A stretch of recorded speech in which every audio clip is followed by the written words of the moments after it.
Hi viewers, சர்க்கரை விளக்கிழங்கும் போகாவும் வச்சு ஒரு டேஸ்டான ஹெல்த்தியான மார்னிங் பிரேக்ஃபாஸ்ட் இந்த இட்லி எப்படி செய்யலான்னு பார்க்கலாம் வாங்க.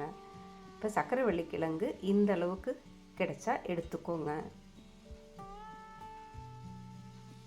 இப்போ நம்ம இந்த இட்லிக்கு 1.5 கப் போகா எடுத்துருக்கோம். இப்போ இந்த 1.5 கப் தின் போகாவை நல்லா அலசி எடுத்துக்கணும். இதுக்கு ஒரு கேரட், 1/2 கப் துருவின தேங்காயும் எடுத்துக்கலாம். இப்போ தண்ணி விட்டு இதை நல்லா அலசி எடுத்துக்கோங்க.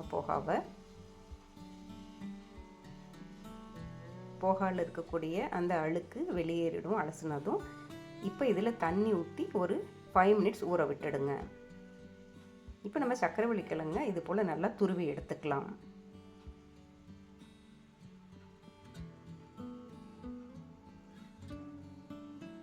நல்லா அவுட்டர் சைடு சர்க்கரை வெள்ளிக்கிழங்க மண் இல்லாத அளவுக்கு நல்லா வாஷ் பண்ணி எடுத்துக்கோங்க. தோலோடையே இதை துருவி நம்ம இந்த இட்லிக்கு போட்டுக்கலாம். ரொம்பவே டேஸ்ட்டாக இருக்கும். இப்போ எடுத்து வச்சுருக்க ஒரு கேரட்டையும் இது போல் துருவிக்கோங்க. போக நல்லா ஊறிடுச்சு. அதை நல்லா அழுத்தி இது போல் பிசைஞ்சு விட்டுக்கோங்க.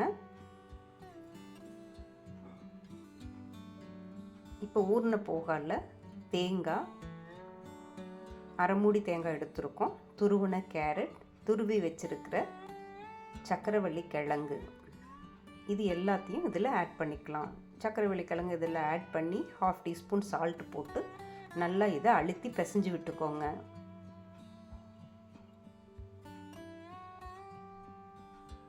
போக நம்ம ஊற வச்சு எடுத்துருக்கிறனால இதை நீங்கள் நல்லா அழுத்தி பிசையும் போது எல்லாம் ஒன்றோடு ஒன்று பைண்ட் ஆகிக்கிட்டு நம்ம பேட்டர் ரெடி ஆகிக்கும்.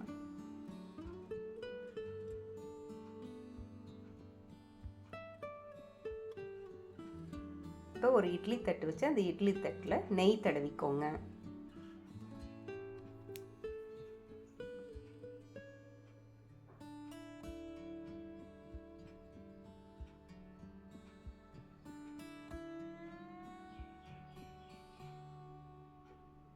எல்லா குழிகளுக்கும் நெய் தடவுனதும் ரெடி பண்ணி வச்சுருக்க போக சர்க்கரைவள்ளி கிழங்கு இது போல் உருண்டைகளாக தட்டி அந்த இட்லி தட்டு குழியில் இது போல் வச்சு அழுத்தி விட்டுக்கோங்க.